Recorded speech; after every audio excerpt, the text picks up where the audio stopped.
Hello दोस्तों, कैसे हैं आप लोग। उम्मीद करते हैं कि आप अच्छे होंगे, स्वस्थ होंगे। दोस्तों, आज मैं जिम कॉर्बेट की वो कहानी लेकर आया हूँ जिसमें एक आदमखोर तेंदुए ने रुद्रप्रयाग में 8 सालों तक अपनी हुकूमत जमाई थी और इस बीच उसने 125 से भी ज़्यादा लोगों को मौत के घाट उतार दिया था। लोगों में इसकी इस तरह की दहशत फैल गई थी कि लोग दरवाजे में बंद होकर यह कामना करते थे मौत से कि आज ना आना। दोस्तों, आपसे एक छोटी सी रिक्वेस्ट है कि आप प्लीज़ मेरे चैनल को सब्सक्राइब करिए। आपका प्यार हमें बहुत मोटिवेट करता है, जिससे मैं आपके समक्ष और भी अच्छी अच्छी कहानियाँ ला सकूँ। तो चलिए दोस्तों, हम अपनी कहानी को स्टार्ट करते हैं। उत्तराखंड राज्य के गढ़वाल इलाके में बसी हुई यह जगह बद्रीनाथ और केदारनाथ धाम जाने के रास्ते में आती है। यहाँ 2 नदियों का संगम होता है, अलकनंदा और मंदाकिनी। यहाँ 8 साल तक उसने अपनी दहशत की हुकूमत जमाई थी, जिसने गांव वालों को ना तो चैन से मरने दिया और ना ही चैन से जीने दिया। दोस्तों, आज मैं दुनिया की सबसे चालाक जानवर की कहानी प्रस्तुत करने जा रहा हूँ, जिसने रुद्रप्रयाग के 50,000 गांव वाले को और बद्रीनाथ केदारनाथ जाने वाले 60,000 तीर्थ यात्रियों को मौत के खौफ का एहसास दिलाया था। दोस्तों, प्रस्तुत है जिम कॉर्बेट की एक और मैन ईटर कहानी, जिसका नाम है the man eater of Rudraprayag. दोस्तों, इस खौफ की शुरुआत 9 जून 1918 को हुई थी, जब इसने बेंजिंग गांव, जो केदारनाथ बद्रीनाथ जाने के रास्ते में पड़ता है, वहां एक आदमी को अपना पहला शिकार बनाया था और इसने अपना अंतिम शिकार भैंसवाड़ा गांव में 14 अप्रैल 1926 में किया था। इन दोनों डेटों के बीच ब्रिटिश सरकार ने 125 लोगों का सरकारी आंकड़ा दिया था, जिसमें जो इसके शिकार बन गए थे। हालांकि जिम कॉर्बेट ने कभी इन आंकड़ों पर अपना सहमति नहीं जमाया, क्योंकि ऐसे बहुत लोगों का शिकार हुआ था जिनका नाम सरकारी आंकड़ों में दर्ज नहीं हुआ था। सुबह के समय गांव वालों के लिए एकदम शांति का माहौल साबित होता था। घर के मर्द खेतों में जाकर काम करते थे, बच्चे स्कूल जाया करते थे और औरतें जंगलों से लकड़ियां काट कर लाया करती थी, जिससे वे अपने घर का खाना पकाया करती थी और श्रद्धालु आराम से दिन में अपनी यात्रा को कर लेते थे। पर दोस्तों, जैसे ही सूरज ढलता था, वहाँ का माहौल एकदम बदल जाता था। कोई अपने घर से बाहर निकलने की भी हिम्मत नहीं करता था। यह वो समय था जब आदमखोर जंगलों से निकलकर इंसानों की तलाश में बाहर आता था। रात को जिन तीर्थ यात्रियों को कहीं भी रुकने का ठिकाना नहीं मिलता था, वो या तो किसी सरकारी स्कूल में छिप जाया करते थे या किसी अजनबी के घर पनाह ले लिया करते थे, ताकि उनका सामना उस आदमखोर से ना हो।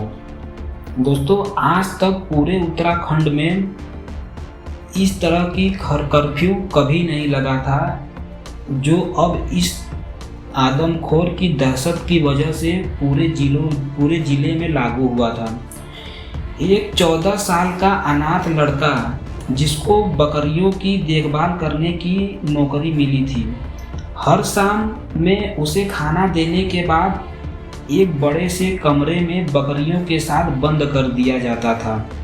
कमरा जो कि ग्राउंड फ्लोर पर था, जिसमें ना कोई खिड़की थी और केवल एक ही दरवाज़ा था।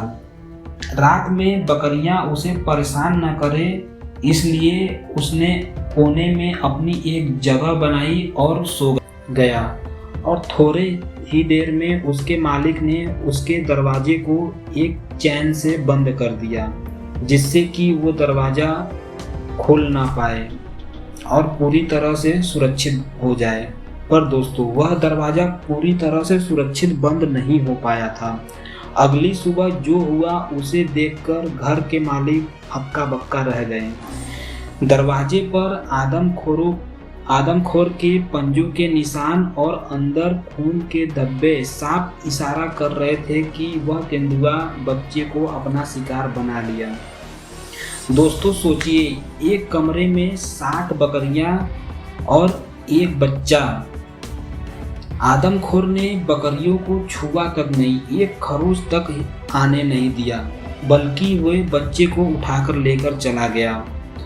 वो इस हद तक आदमखोर बन चुका था कि उसने लोगों के दरवाजे खोलना सीख गया था। इस हादसे के बाद दो दोस्त एक बार हुक्का पीने के लिए अपने घर में बैठे थे। चांद सिर पर चढ़ा हुआ था। उसमें से एक के हाथ से हुक्का नीचे गिर गया। हुक्का उठाने के लिए वह नीचे झुका। उस समय उसका दोस्त जो उसकी बगल में बैठा था वह गायब हो गया। ना कोई आवाज आई और ना ही कोई आहट हुआ। जैसे ही उसने दरवाजे के बाहर चांदनी रोशनी में देखा, आदमखोर उसके दोस्त के गर्दन को अपने जबड़े में रखकर वहां से भूतों की तरह गायब हो गया। वो अपने दोस्त को बचाने के लिए कुछ भी नहीं कर पाया। अब गांव के सरपंच की बीवी की तबीयत एक दिन अचानक से खराब हो गई। उसकी देखभाल करने के लिए 2 नर्स बुलाया गया। सरपंच के घर के अंदर 2 कमरे थे। बाहर वाले कमरे में सरपंच की बीमार बीवी और दोनों नर्सें रुकी हुई थी, जिसमें 2 खिड़कियां और एक दरवाजा था, और साथ ही में पानी से भरा एक मिट्टी का घड़ा बीमार औरत के लिए रखा गया था। लगभग रात 12 बजे जब सब लोग गहरी नींद में सो रहे थे, तब वह तेंदुआ खिड़की के रास्ते कमरे में घुसा और उस बीमार औरत के गले में अपने दांत धंसाकर खींचने लगा। जैसे ही वह वापस खिड़की के पास पहुंचा, उस बीमार औरत के हाथ से पानी से भरा घड़ा टकरा गया और वह गिरकर फूट गया। आवाज होने से लोग जाग गए। लालटेन की रोशनी को देखते ही वह तेंदुआ वहां से भाग गया। रात के अंधेरे में दबे पांव लोगों के घरों में आना और अपने शिकार को बिना आवाज करे उठाकर ले जाना रुद्रप्रयाग के लोगों को यह मानने पर मजबूर कर दिया था कि यह जानवर एक जानवर नहीं है, बल्कि यह एक प्रेत आत्मा है जिसने पूरे गांव को शापित कर दिया है। दोस्तों, मुझे लगता है कि ये हादसे काफ़ी होंगे आपको यह मानने के लिए कि रुद्रप्रयाग के लोगों के अंदर उस टाइम किस तरह की दहशत थी। उस घटना के कुछ दिनों बाद एक तीर्थ यात्रियों का झुंड केदारनाथ धाम दर्शन के लिए जा रहा था। रात होने की वजह से वह एक छोटी सी दुकान पर रुक गए और वहीं पर रात बिताने का फैसला किया। दुकान के मालिक ने बताया कि यहाँ रुकना खतरे से खाली नहीं है, क्योंकि यहाँ एक आदमखोर भटक रहा है। यात्रियों और दुकानदार के बीच थोड़ी सी बहसबाजी भी होने लगी। तभी वहाँ एक साधु आया। उसने बोला, आप इनको अंदर सोने दो, मैं यहाँ बाहर सो जाता हूँ, और अगर वह तेंदुआ आएगा तो मैं उसे मार दूंगा। सुबह जब लोग सोकर उठे तो उन्होंने देखा कि साधु की चद्दर आधी फटी हुई है और पूरी तरह से खून से सनी हुई है। खून के निशानों का पीछा करते हुए लोग पहाड़ी के जैसे ही नीचे उतरे, वहां उन्हें साधु का आधा खाया हुआ शरीर मिला। तेंदुए ने उसका भी शिकार कर दिया था। तेंदुए ने अपनी दहशत पूरी तरीके से लोगों के दिलों में भर दी थी। सोते जागते लोग उसी के डर का ख्याल करते थे और जो उनके घर के बाहर घूमता था। ब्रिटिश सरकार ने बहुत कोशिश की थी इस आदमखोर को पकड़ने की, पर वह आदमखोर उन सबसे चालाक निकलता था और वहां से बच के निकल जाता था। न जाने कितने शिकारियों को जिम कॉर्बेट के आने से पहले बुलाया गया था। जंगल में पिंजरे और अन्य तरीके की जाल बिछाई गई थी, पर वह तेंदुआ हर बार सबको चकमा देकर निकल जाता था। अंग्रेजों ने एक बार 8 ब्रिटिश आर्मी जवानों को इसे मारने के लिए भेजा था, पर वो भी इसका शिकार नहीं कर पाए थे, बल्कि खुद ही इस तेंदुए का शिकार बन गए थे। कहा जाता है जो रुद्रप्रयाग का सस्पेंशन ब्रिज का टावर है, शिकारी उस पर 2 महीने चढ़कर उस आदमखोर का इंतजार किए थे, क्योंकि आदमखोर तेंदुआ अलकनंदा नदी को उसी ब्रिज से पार किया करता था। वो उस तेंदुए के एक बार पास भी पहुंच गए थे और उन्होंने गोली भी चलाई थी। गोली उसके पैर पर ही लगी थी और वो और ज़्यादा खूंखार हो गया। जब सबने कोशिश कर ली तब डिप्टी इबुटसन ने अपने दोस्त जिम कॉर्बेट को इस तेंदुए को मारने के लिए बुलाया। कॉर्बेट साहब जब रुद्रप्रयाग पहुंचे तो खेतों में जमे लोग जिम कॉर्बेट का पैर छुआ और उनको मालाएं पहनाई। लोग जिम कॉर्बेट को एक मसीहा मानते थे। मुझे इतना प्यार और सम्मान देने के बाद अगर मैं इस तेंदुए को नहीं मार पाया तो मैं लोगों को क्या मुंह दिखाऊंगा, जिम कॉर्बेट ने सोचा। उन्होंने 2 बकरियां खरीदा जिनको वे बेट के रूप में इस्तेमाल करना चाहते थे और उन्होंने बकरियों को सस्पेंशन ब्रिज के दोनों तरफ बांध दिया। अगली सुबह मुआयना करने के लिए गए। एक तरफ की बकरी ठीक थी पर दूसरे तरफ की बकरी को उन्होंने मरा हुआ पाया, इसका केवल सिर ही बचा था। तेंदुए ने उसका शिकार कर दिया था और उसी रात वो एक पेड़ पर रुककर उसका इंतजार करना चाहते थे। वो सोच रहे थे कि बकरी को तेंदुआ फिर से मारने के लिए आएगा, पर वह तेंदुआ नहीं आया। वो घर वापस चले गए।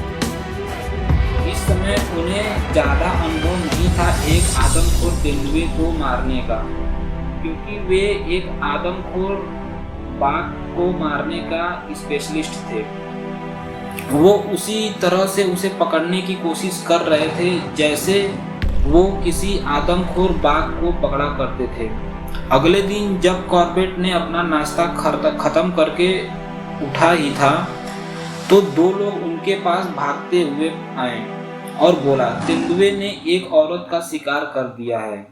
जिम कॉर्बेट वहां पहुंचते हैं जहां औरत को मारा गया था और भूसे से भरे ढेर के ऊपर चढ़कर उसका इंतजार करने लग जाते हैं। साथ ही में रात के अंधेरे में देखने के लिए एक सफेद रंग का पत्थर उस महिला के सिर के पास रख देते हैं।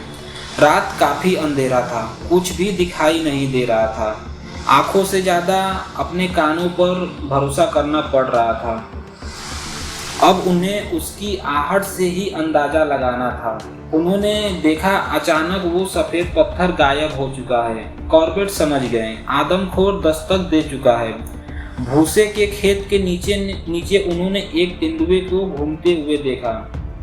उन्होंने उस टाइम उस पर गोली चलाना ठीक नहीं समझा, क्योंकि वहां से उनको ठीक से निशाना मिल नहीं पा रहा था। ऐसे में अगर गोली चलाते तो वह भाग सकता था, लेकिन अंत में जब वो पास नहीं आया तो उन्होंने अचानक से गोली चला दी और तेंदुआ जोर से उछलकर वहां से दूसरी दिशा में भाग गया। और सुबह वो उस पत्थर के पास मुआयना करने के लिए गए। पता चला कि गोली तेंदुए को छूकर जमीन पर धंसी पड़ी मिली। कोई खून का निशान नहीं मिला। वो समझ गए कि वह आदमखोर बच गया। ये देखकर वो काफी निराश हुए कि तेंदुआ इतना पास आया और वे उसका शिकार नहीं कर पाए। इसके कुछ दिनों बाद इबुटसन, जो उस जमाने के डिप्टी कमिश्नर थे, वो वहां अपने वाइफ के साथ वन विश्राम घर पहुंचे जहां जिम कॉर्बेट रहा करते थे। कॉर्बेट ने उस जगह को छोड़ने का मन बना लिया था और उस जगह से थोड़ी दूर पर ही अपना टेंट लगाया और उसे चारों तरफ से सुरक्षित किया। वहीं पर एक विशाल पेड़ था जो कि कॉर्बेट को देखने में काफी डरावना लग रहा था। कॉर्बेट ने उस पेड़ की शाखाएं को कटवाई और रात में जब खाना खाकर सो रहे थे तब पेड़ पर किसी के चढ़ने की आवाज़ सुनाई दी। कॉर्बेट को लगा कि तेंदुआ शायद पेड़ पर चढ़ रहा है। उन्होंने अपनी बंदूक उठाई और टेंट के दरवाजे की ओर चल दिए। उतने ही देर में उनका बावर्ची जोर से चिल्लाया, बाघ बाघ। कॉर्बेट ऊपर की तरफ भागे और कोशिश किए कि कुछ दिखाई दे। थोड़ी ही देर में उनको जंगल से एक बार्किंग डियर की आवाज़ सुनाई दी। कॉर्बेट के बावर्ची ने बताया कि तेंदुआ पेड़ पर ही था और उस पर कूदने वाला था, पर जब उसने चिल्लाना शुरू किया तो वह वहां से भाग गया। उसके बाद कुछ दिनों तक तेंदुए की कोई खबर नहीं आई और एक दिन तेंदुए ने एक गाय का शिकार किया। कॉर्बेट और एबेटसन दोनों उस जगह गए। वहां जाकर उन्होंने एक लोहे का जिम ट्रैप लगा दिया। जहां उस गाय की लाश पड़ी थी वहीं पास एक पेड़ पर दोनों मचान बनाकर बैठ गए। आदमखोर का इंतजार किया। आदमखोर बहुत ही चालाकी से उस पेड़ के पीछे दबे पांव आया और जैसे ही कॉर्बेट एकदम तैयार बैठे थे कि तेंदुआ उनके बंदूक के निशाने के रडार में आएगा, वे गोली चलाएंगे। दोस्तों यहाँ मैं बता दूं कि कॉर्बेट उस टाइम इस सिचुएशन में बैठे थे। वे सोच रहे थे, उनकी बंदूक की नली सीधे गाय की लाश की तरफ थी। वे सोच रहे थे कि जैसे ही तेंदुआ उस दिशा में आएगा वे ट्रिगर खींच देंगे, नहीं तो मुड़कर दूसरे दिशा में बंदूक करने में आवाज़ हो सकती है, जिससे वह तेंदुआ उनको देख सकता है और वो भाग सकता है। तभी एबेटसन ऊपर से गोली चलाते हैं, पर दुर्भाग्यवश वो गोली तेंदुए को नहीं लगती है और तेंदुआ वहां से भाग जाता है। उन्हें एबेटसन के इस हरकत पर बहुत गुस्सा आया। वो तेंदुआ उनके सामने था और वे उसे आराम से मार सकते थे, पर एबेटसन के इस गलती के कारण आदमखोर एक बार फिर से बच गया था। इसी के बाद जिम कॉर्बेट कुछ दिनों के लिए नैनीताल अपने घर चले गए। आखिर में एक बार फिर से एबेटसन और जिम कॉर्बेट एक आखिरी कोशिश करने के लिए रुद्रप्रयाग पहुंचते हैं। एबेटसन वहां ज़्यादा दिनों तक नहीं रुके, वो पौड़ी के लिए निकल गए। इतने दिनों में आदमखोर ने 10 लोगों को अपना शिकार बना लिया था। एक बार फिर से जिम कॉर्बेट रुद्रप्रयाग के ब्रिज पर बैठकर उस तेंदुए का इंतजार किया। उनको आशंका था कि इस पुल को पार करने के लिए वो तेंदुआ जरूर आएगा, पर दोस्तों वो तेंदुआ वहां पर नहीं आया।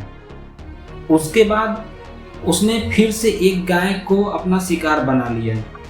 कॉर्बेट साहब उस जगह पर पहुंचते हैं और उस जगह का मुआयना करते हैं, देखते हैं कि तेंदुआ कहाँ से आता है, कहाँ से जाता है, और फिर उन्होंने निर्णय लिया कि आज रात वो जंगल में वहीं पर उसका इंतजार करेंगे। पर दुर्भाग्य से उस रात बरसात होने लगी। वो खुद कहते हैं कि ये रात उनके जीवन की सबसे भयानक रात साबित हुई। उन्हें लग रहा था कि आज रात वह आदमखोर तेंदुआ उनको अपना शिकार बनाएगा। एक बार फिर से अपने कानों और बंदूक पर भरोसा करते हुए वो उस खौफनाक बरसाती रात में अपने सबसे बड़े डर का इंतजार कर रहे थे। लेकिन कुछ देर इंतजार करने के बाद वे अपने टेंट वापस जाने का निर्णय बनाते हैं। थोड़ी ही दूर में चलते चलते जब उनको टेंट दिखाई देता है तब वे चिल्लाना शुरू करते हैं।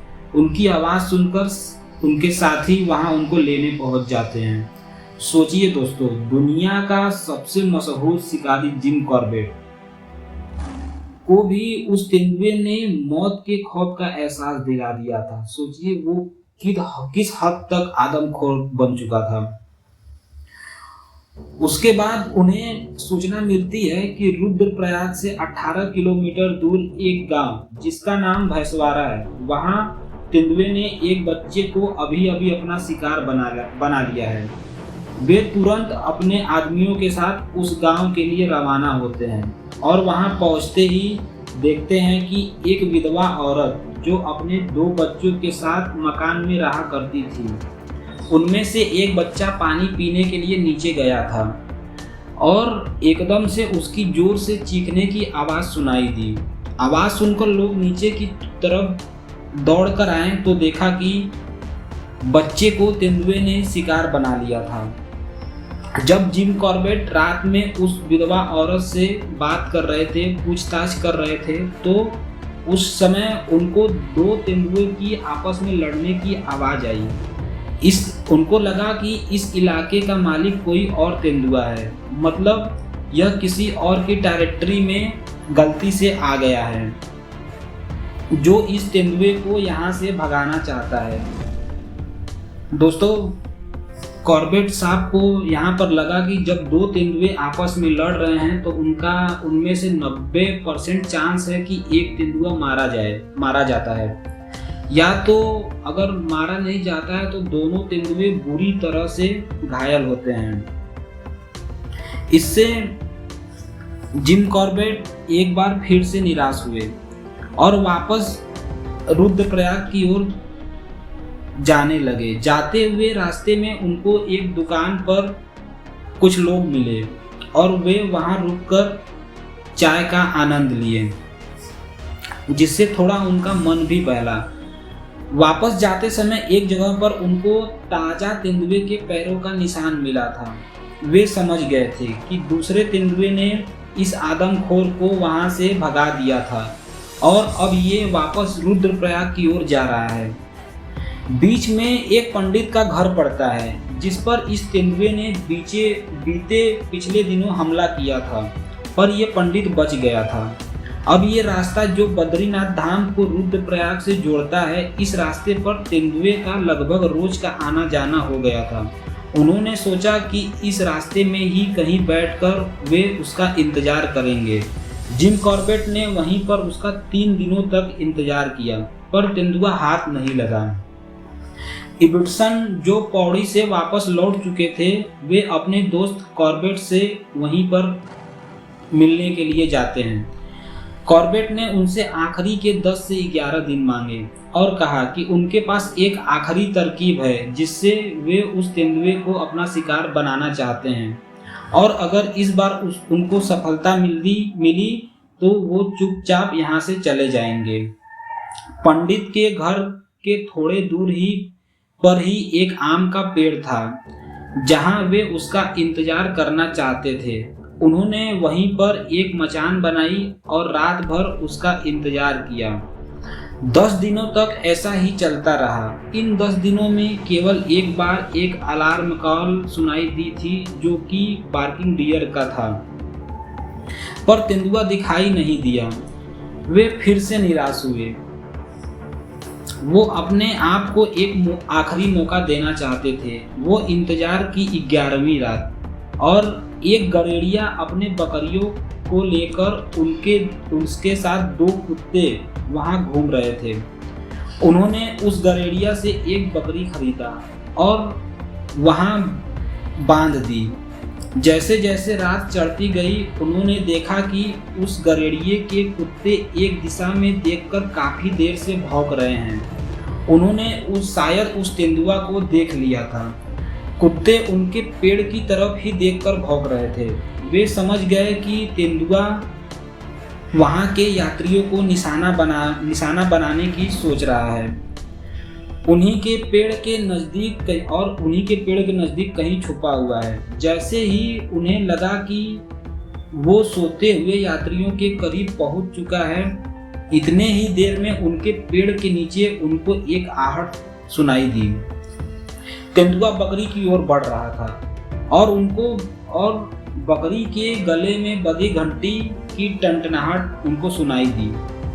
और जिम कॉर्बेट ने तुरंत अपनी बंदूक निकाली और बंदूक पर लगे टॉर्च को जलाया, और उन्होंने बंदूक के एकदम सामने ही तेंदुए को पाया और बंदूक का ट्रिगर तुरंत खींच दिया, और तेंदुआ वहां से एकदम कूदकर पहाड़ी से नीचे की ओर भागने लगा। इतने देर में पंडित की आवाज सुनाई दी, पर कॉर्बेट ने कोई जवाब नहीं दिया, क्योंकि कॉर्बेट साहब का पूरा ध्यान उस तेंदुए पर था। जवाब न पाकर पंडित ने डर के मारे दरवाजा अंदर से फिर से बंद कर लिया। सुबह वे पेड़ से उतरे और देखा कि बकरी एकदम सही सलामत है, लेकिन वहाँ काफी मात्रा में खून जमीन पर गिरा था। वे समझ गए कि इतना खून बहने के बाद अब कोई जानवर बच नहीं सकता। करीब 50 से 60 गज नीचे जाने पर उन्होंने देखा कि वो तेंदुआ उनके सामने एक गड्ढे में मरा पड़ा है।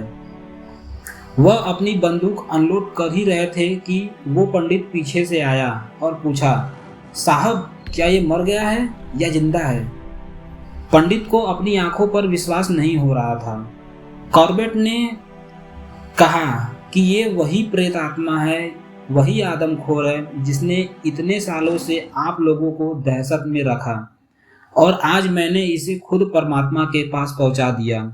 ये सुनकर पंडित बहुत ज़्यादा भावुक हो गया, रोने लगा और कॉर्बेट के पैर छुए।